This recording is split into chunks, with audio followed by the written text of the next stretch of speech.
There was a time when the church warned you about everything. Now there is a list of sins so dangerous, so destructive to your spirit, that most pulpits have gone completely silent about them. Today, we're going to talk about 5 sins the church has stopped warning you about. And I want you to listen carefully, because silence does not mean these sins stopped being dangerous. 1. The sin of comparison. You scroll, you compare, you feel less than.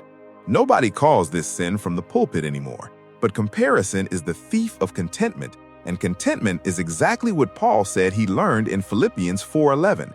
Comparison quietly convinces you that God's plan for someone else's life should have been your plan. 2. The sin of people-pleasing. This one wears a disguise. It looks like kindness. It looks like humility. But Galatians 1:10 is direct. If I were still trying to please people, I would not be a servant of Christ. When fear of disappointing people controls your decisions more than fear of God does, that is not love. That is idolatry wearing a friendly face. 3. The sin of busyness. We praise busyness in church culture. We call it dedication, sacrifice, hustle.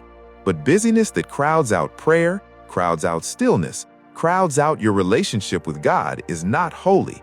It is a counterfeit of productivity that the enemy is perfectly comfortable with, because a busy Christian rarely has time to actually seek God. 4. The sin of bitterness disguised as discernment. Many believers call their bitterness discernment. They call their grudges boundaries. But Hebrews 12:15 warns that a root of bitterness can spring up and cause trouble, defiling many. If your discernment never produces grace, it was never discernment. It was resentment wearing spiritual language. 5. The sin of self-reliance. This is the most dangerous one because the world calls it strength, independence, confidence. But Proverbs 3:5 calls believers to trust in the Lord with all their heart and lean not on their own understanding. Self-reliance quietly replaces dependence on God with dependence on yourself, and you will not notice until you hit something you cannot fix alone.